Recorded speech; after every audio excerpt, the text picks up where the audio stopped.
Olá, Marceleia, muito boa noite, seja bem-vinda. Boa noite também, José Ricardo, Guilherme, Luciano, também sejam bem-vindos. Joana Bandeira, boa noite. Boa noite também, Nadissan. Sejam bem-vindos. Olá, Lídia, muito boa noite também, seja bem-vinda. Cecília e Reinaldo, boa noite para vocês. Ricardinho e Lúcia, boa noite também.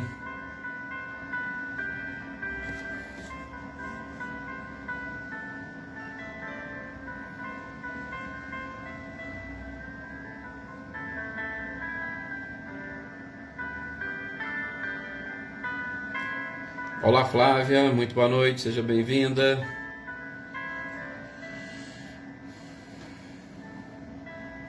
Rosilene, Osmane e Diego, muito boa noite para vocês. Anitta e Clarindo, boa noite.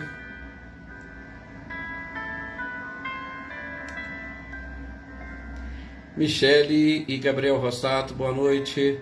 Boa noite também, Maria Senhora, seja bem-vinda. Luísa Nalim, muito boa noite.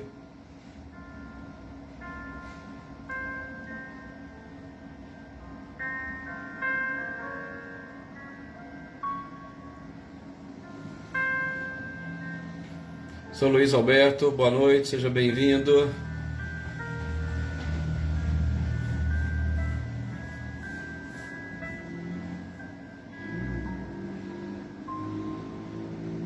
Olá, Wagner, muito boa noite também. Boa noite, Oneida Alves. Leda Lovato, boa noite. Boa noite também, Maria Ângela.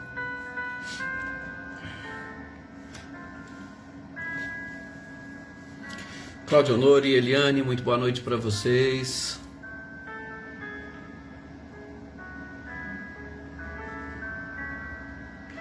Dona Maria Geralda, muito boa noite também, seja bem-vinda.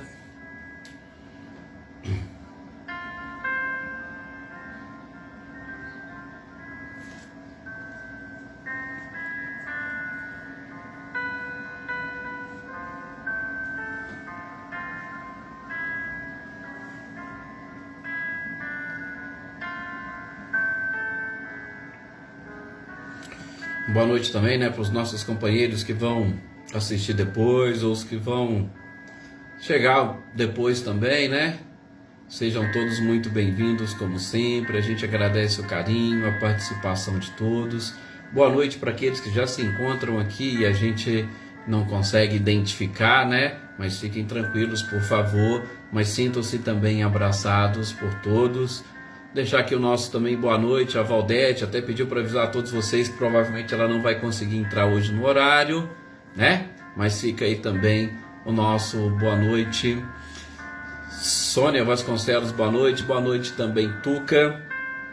Inclusive, Tuca, hoje seria aniversário do nosso querido Paulo Henrique, então as nossas orações também vai para ele, tá? Onde ele estiver, que ele receba o nosso abraço, o nosso carinho, as nossas felicitações. Anitta e Clarindo, é de hoje sim, tá? Nós estamos começando agora, a gente já vai fazer a nossa prece para iniciarmos, mas é de hoje sim, pode ficar tranquila. Wesley Lopes também, muito boa noite, seja bem-vindo. A Lídia também já respondeu aí para a Anitta e para o Clarindo. Gente, então vamos fazer a nossa prece para nós iniciarmos as reflexões de hoje. Olá, senhor Antônio Pazotto, muito boa noite. Jossanã, boa noite também. Então, como eu disse a vocês, hoje é dia de comemorar o aniversário do nosso querido amigo Paulo Henrique, nosso amigo, nosso irmão. Então as nossas preces e orações também vão para ele. Aproveitar também, todos vocês que já estão aqui, amanhã é dia de finados, é feriado, então eu sei que muitos aí recebem visitas, então a gente não vai ter o nosso estudo amanhã, tá? Fiquem tranquilos, mas nós vamos aproveitar as orações de hoje também para direcionar a todas essas pessoas, a todos esses seres que já estiveram aqui nesse planeta e hoje encontram-se desencarnados, passando por uma outra experiência, numa outra dimensão. Muitos deles encontram-se aqui também reunidos conosco, participando deste trabalho conosco, dessas reflexões, participando deste estudo, tá? Então, as nossas orações também vão em homenagem a todos esses, principalmente entes queridos de cada um de vocês que participam aqui conosco, que eles também recebam o nosso abraço, o nosso carinho, as nossas vibrações, né? Célia, boa noite. Célia, Joaninha, a Eva também, Francisca, Marinha também, muito boa noite. Olá, Cris Queiroz, boa noite. Cidinha Vieira também, boa noite.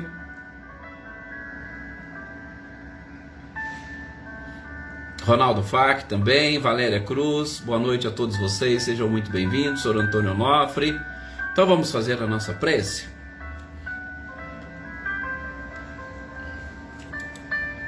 Eu convido então todos vocês agora nesse instante a elevar o seu pensamento nesses instantes, respirando profundamente e principalmente procurando sentir lá dentro do coração a paz, o carinho, as vibrações que Jesus e toda a equipe da espiritualidade, principalmente desta espiritualidade responsável pelo nosso planeta, que nós possamos sentir todo este carinho e essas vibrações que eles nos endereçam e que consigamos perceber, principalmente através da nossa corrente sanguínea, toda essa luminosidade que percorre todas as partes do nosso corpo e se transforma em sensação de bem-estar, de prazer, de satisfação por estarmos aqui juntos participando destas reflexões.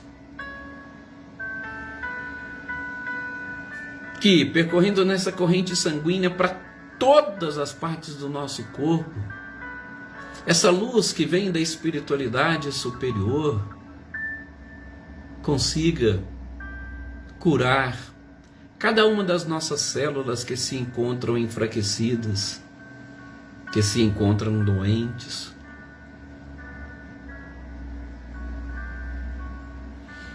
a fim de que possam cada uma exercer a sua função em toda esta estrutura física que nos envolve, ajudando-nos a manter o equilíbrio, um equilíbrio necessário, sim, para isento de influências negativas ou inferiores, conseguirmos também assimilar as informações e o conhecimento necessário. Sim, meus queridos companheiros, quando nós estamos efetivamente equilibrados, mais conhecimento e informações nós conseguimos assimilar e arquivar nas nossas janelas de memória, facilitando assim a nossa trajetória, sobretudo nos momentos de maior dificuldade, de dor ou de sofrimento. Nós teremos subsídios para nos manter, ou pelo menos informações e conhecimento suficiente para nós buscarmos o fortalecimento para a superação de todas as vicissitudes. Que esse passe curativo que todos nós estamos recebendo nesse instante possa também se estender a todo o nosso ambiente doméstico, ao nosso ambiente de trabalho e contagiar todas as pessoas que fazem parte da nossa existência, que compartilham conosco esta oportunidade que estamos tendo.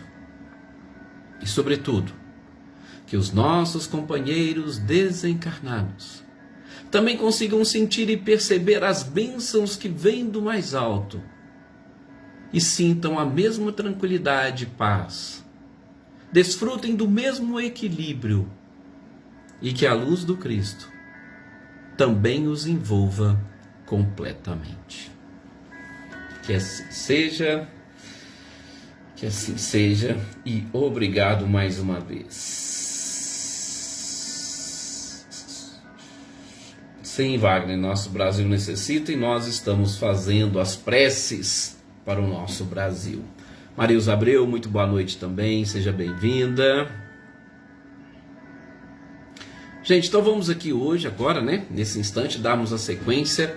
Olá, Daí, boa noite, seja bem-vinda. Dar sequência às nossas reflexões. Joana Carneiro, muito boa noite também. Sobre o livro dos Espíritos.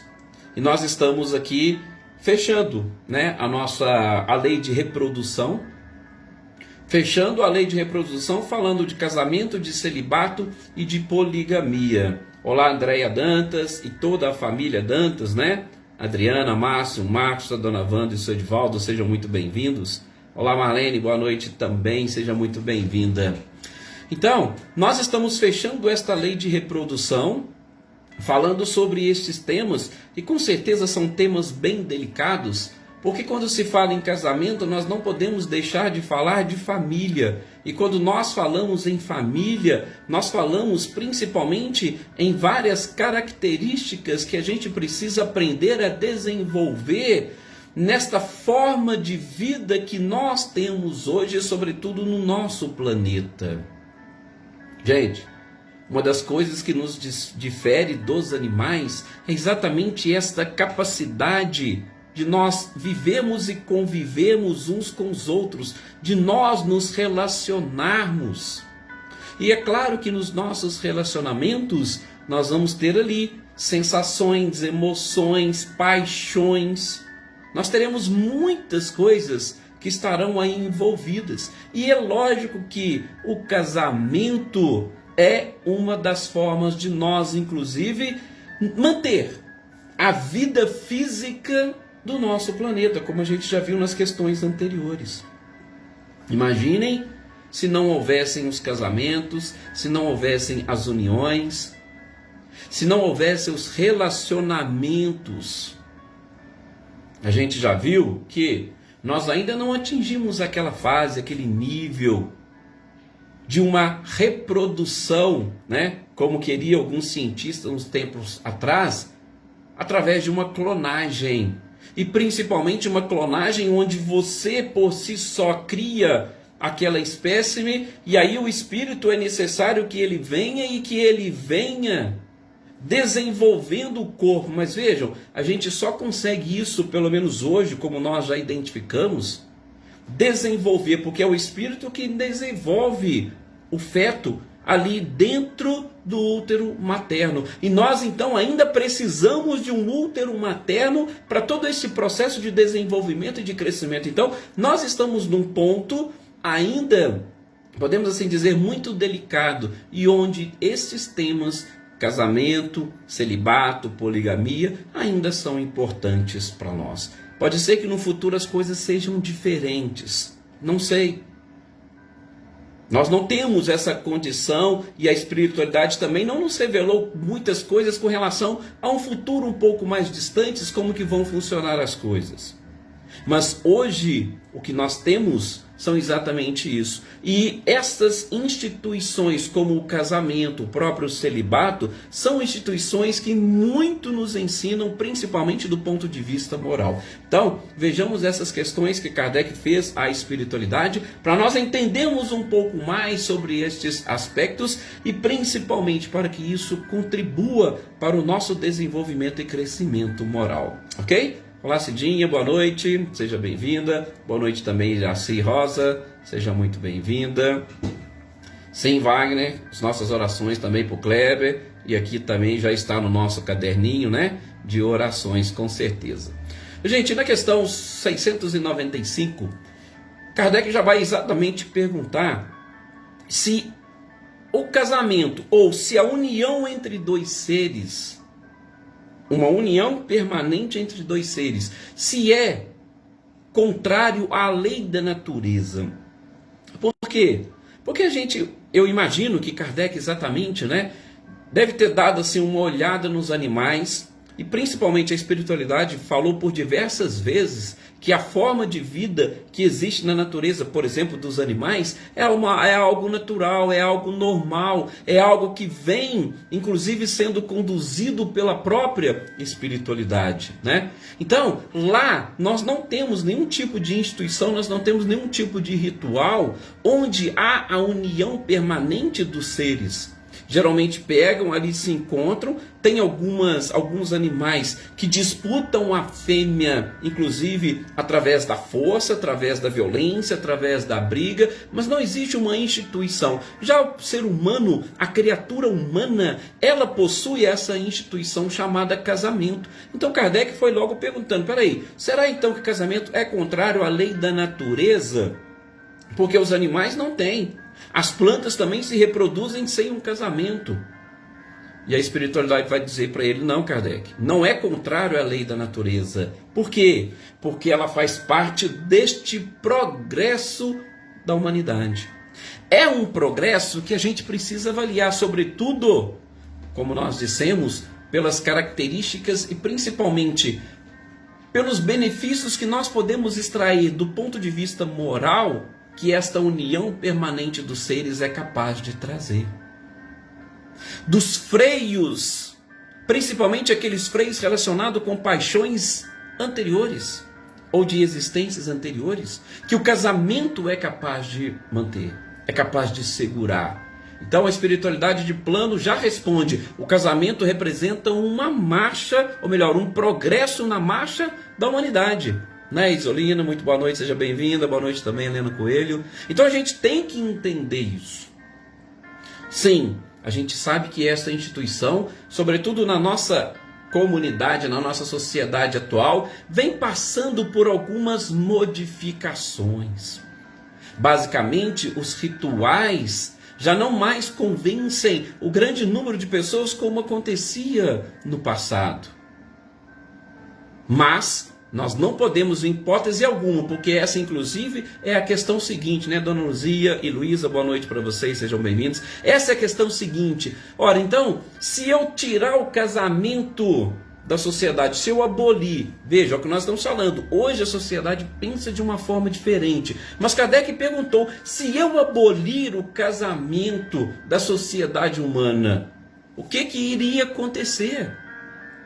A espiritualidade foi muito categórica e direta. Ora, vocês simplesmente regrediriam à vida dos animais. E como que os animais vivem? Ora, nós sabemos mais ou menos como que os animais vivem. Sobretudo, a gente sabe que não existe nos animais emoções, que não existem nos animais sentimentos, por mais que a gente vê e perceba, mas isso faz parte do instinto. O fato de uma fêmea cuidar de determinados filhotes, porque não são todos, mas o fato de algumas fêmeas cuidar de determinados filhotes vai representar, sim, talvez um daqueles elos ou um dos pontos mais avançados do mundo animal, preparando ele para a fase ruminal que nós estamos. Mas, via de regra, os animais vão ali, nascem os seus filhotes e assim que os filhotes começam a andar, eles é que têm que se virar. Não existe essa parte dos sentimentos, essa convivência como nós seres humanos possuímos. Então, se nós não tivéssemos o casamento, vejam, nós estaríamos regredindo à forma de vida dos animais. Perderíamos completamente, por exemplo, o respeito às criaturas. Imaginem só. Principalmente no mundo onde a gente sabe o quanto a sensualidade prevalece. A gente vê hoje com muita facilidade as pessoas trocando de casais. Trocando de casais, mas muitas das vezes agindo de forma irresponsável com relação ao outro. Nós vemos muitas famílias, principalmente quando as esposas, por exemplo, ou numa união, ainda que seja no namoro, no noivado, aí de repente vem um filho, a gente vê muitos maridos abandonando as esposas sozinhas com os filhos. Eu falo porque dentro da minha própria área profissional, a gente faz muitos pedidos, por exemplo, de pensão alimentícia. Por quê? Porque foi um relacionamento, naquele relacionamento nasceu uma criança, o pai não quer saber de... E aí pronto, nós precisamos de utilizarmos recursos legais e jurídicos para tentar segurar. Então vejam o que o desaparecimento do casamento poderia gerar na nossa própria sociedade. Na natureza, a gente sabe, tudo é livre, a união é livre e é claro, entre os próprios sexos, igual a gente falou, no caso dos animais.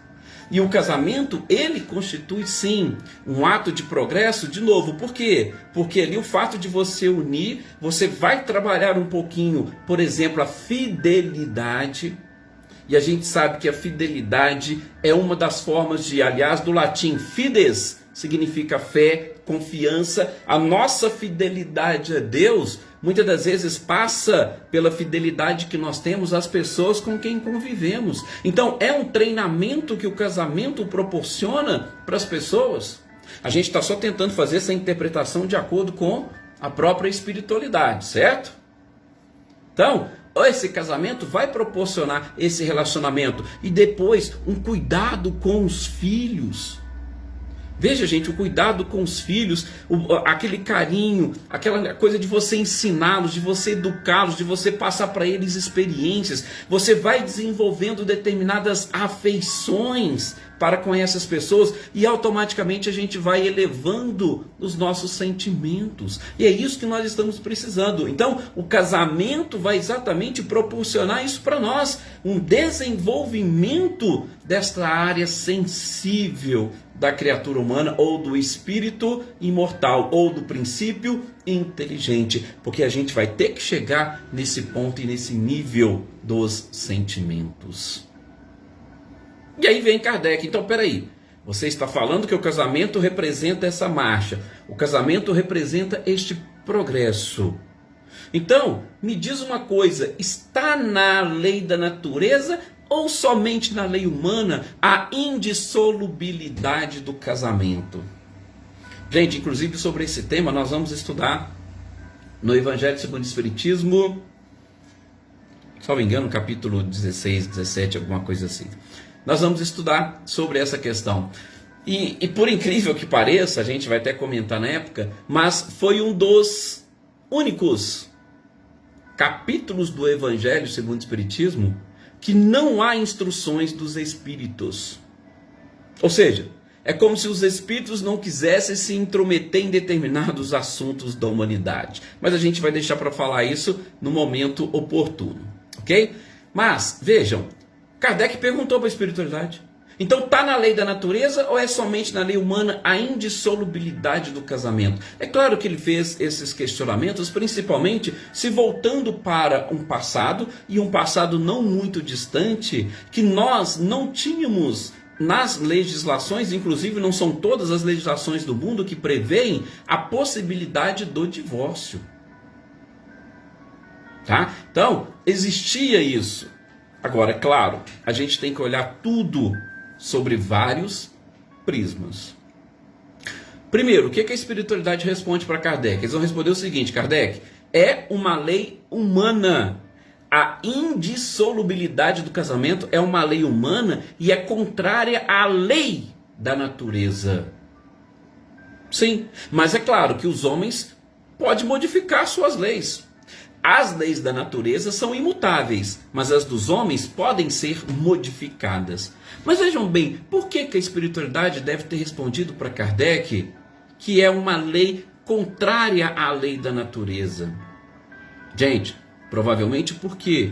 Porque a forma como nós enxergamos, ou provavelmente imagine como que a natureza enxerga o casamento. Provavelmente a natureza enxerga o casamento como uma união entre dois seres, uma união entre dois seres que se gostam, entre dois seres que sentem essa afeição, que sentem uma atração, não uma atração pura, meramente física, mas uma atração espiritual. Então, se você tem, ou se a própria natureza permite que nesta união haja uma partilha, um compartilhamento de emoções, de sensações, e onde duas pessoas resolvem se unir para serem felizes, é claro que você dissolver isto acaba sendo contrário à própria lei da natureza. Isso é o que a espiritualidade aqui responde, mas vejam, nós precisamos mergulhar um pouco mais profundo, principalmente para identificarmos qual foi o motivo do casamento. Qual foi o motivo da união? Porque eu citei agora há pouco para vocês, em muitos relacionamentos, e muitas das vezes relacionamentos relâmpagos, pessoas se encontram, mantêm suas relações, nasce dali uma criança, mas não houve sequer uma oportunidade de ambas sentarem, conversarem, se entenderem, identificarem o afeto. Vejam, tem muitas coisas por trás de tudo isso. Então, de acordo com os motivos da união, e a gente sabe que o acaso não existe, imagine só, você manter a indissolubilidade do casamento é você manter o sofrimento de determinadas pessoas que não poderiam ou não conseguiriam manter essa convivência e principalmente uma convivência pacífica. Nós estamos vivendo um momento da história da humanidade, inclusive é muito comum e está em alta na nossa sociedade brasileira discutir sobre violência doméstica.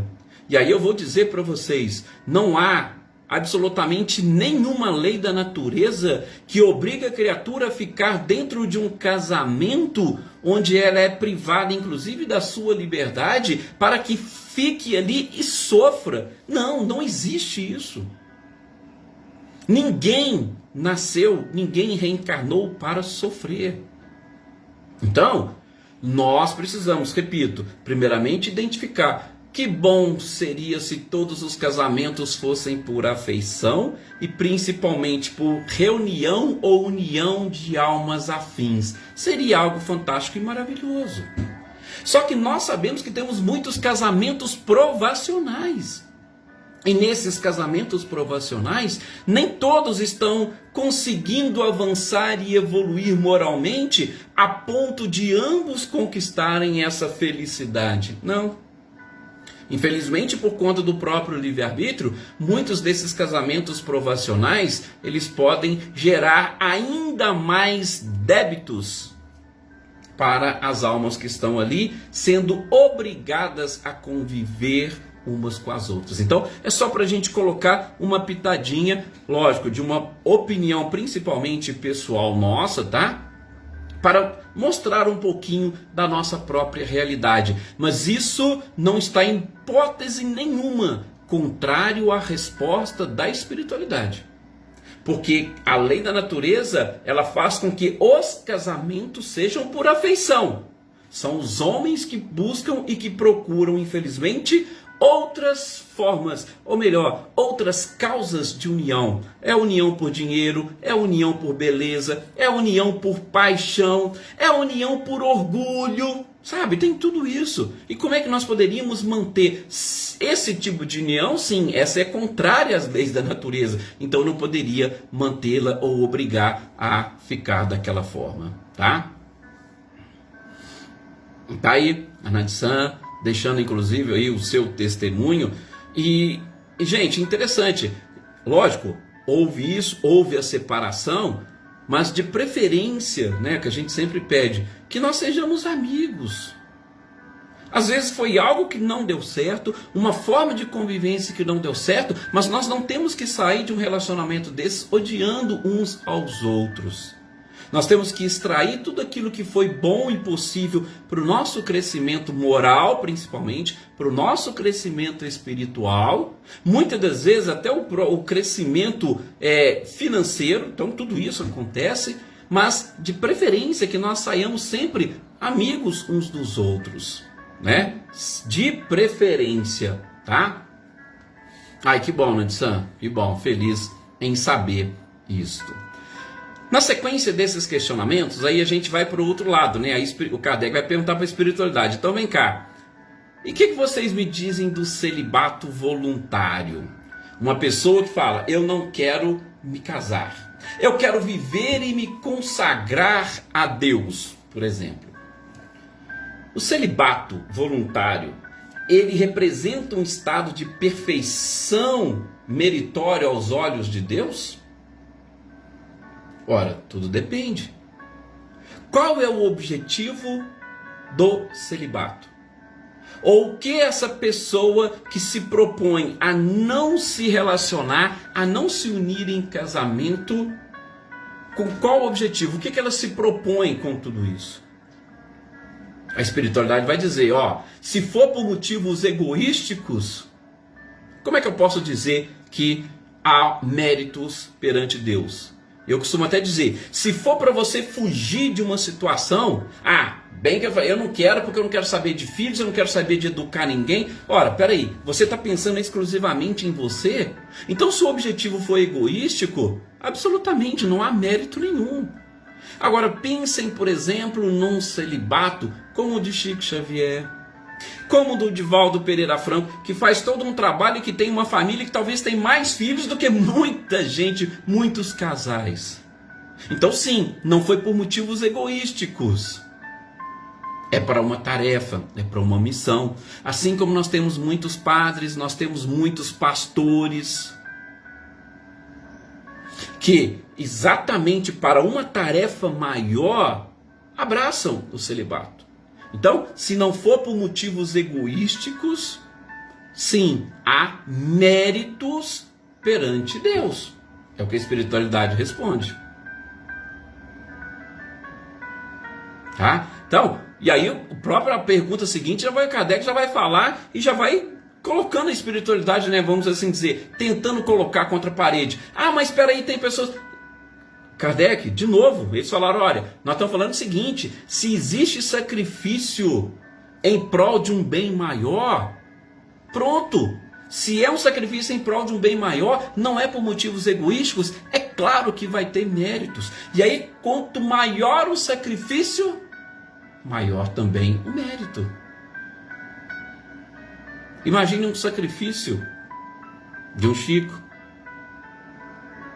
próprio Divaldo, de muitos padres que nós temos por aí, missionários que vão em tudo quanto é lugar, principalmente onde há pessoas necessitadas.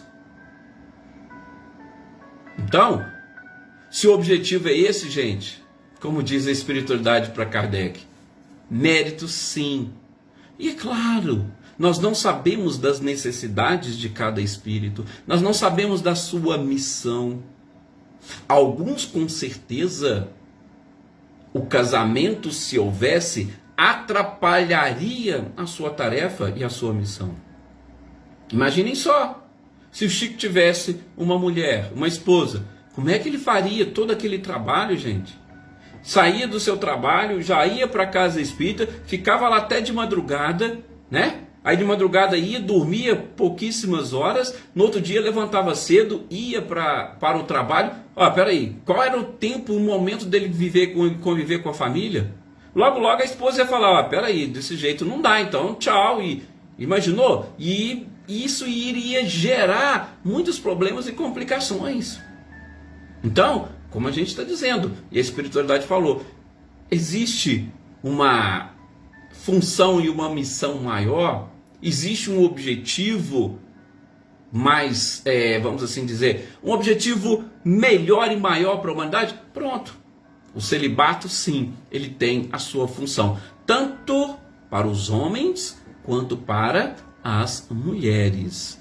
Então, repito, se não for por motivos egoísticos, é perfeitamente válido. E enfim, nós temos duas questões simples sobre poligamia. Nós estamos falando do casamento, que seria a união uma união permanente, duradoura entre dois seres.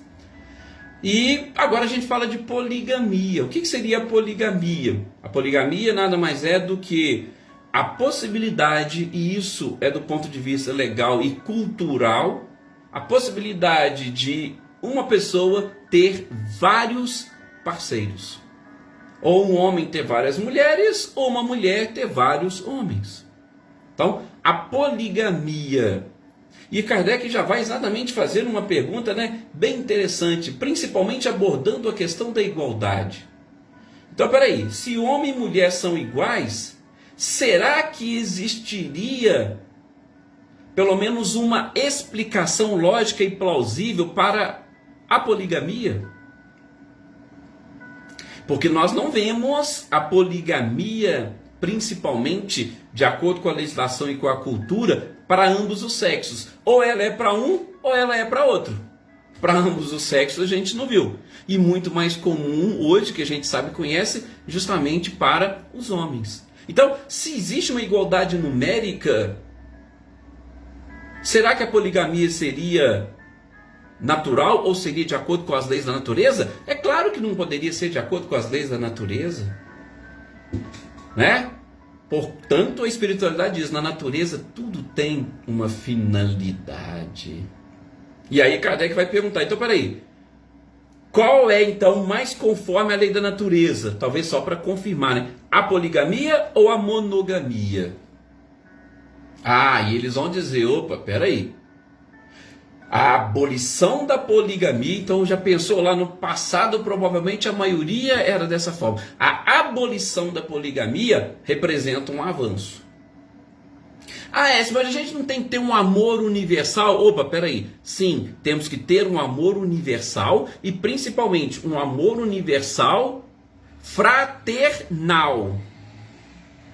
Agora, a poligamia, como a própria espiritualidade responde para Kardec, é algo que está muito mais relacionado com a sensualidade, com o sexo, com prazer, com paixão, e não com afeição, e não com fidelidade, com confiança. Essa é a resposta que a espiritualidade deu para Kardec. Então pensem, né? Hoje se discute muito, inclusive na própria sociedade brasileira, sobre este poliamor. Eles falam muito em poliamor. Então, é uma situação muito delicada, né? Isolino, inclusive, da pergunta aqui, né? Qual que é a relação da poligamia com a promiscuidade? Talvez a relação até nenhuma, né, Isolino? Ou pode ser toda a relação, porque depende muito dessa questão cultural. Porque você falar de algo que é promíscuo, você está falando de algo que de alguma forma é proibido, que é ilegal, que é imoral. Então você imagina, numa sociedade onde é aceita a poligamia, lá eles não entendem como promiscuidade, eles entendem como algo normal e natural.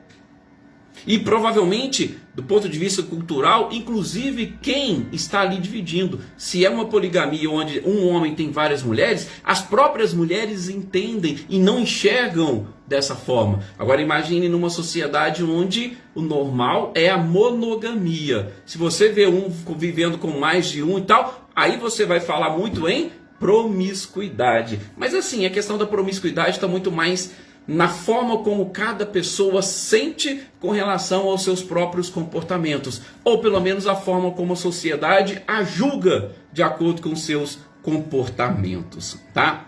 Então, é algo mais ou menos assim que a gente precisa talvez até aprofundar um pouquinho mais, mas a própria conceituação da palavra nos ajuda a entender. Bom, gente, estou aqui até ultrapassando um pouquinho o nosso horário.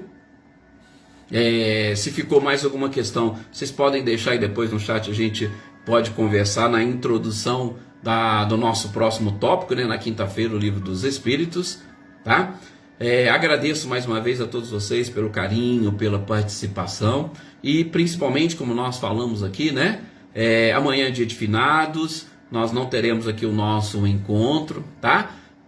Fiquem aí, curtam os seus familiares, curtam o feriado. Olá, Edna Bueno, curtam o feriado, façam as suas orações, mantenha, né? Por que não, naquele momento, aquela vibração que a gente já está acostumado, né, nesses nossos horários. E na quinta-feira nós estamos aqui dando sequência às reflexões, ok? Muito obrigado, ótimo feriado a todos e que Jesus sempre os abençoe.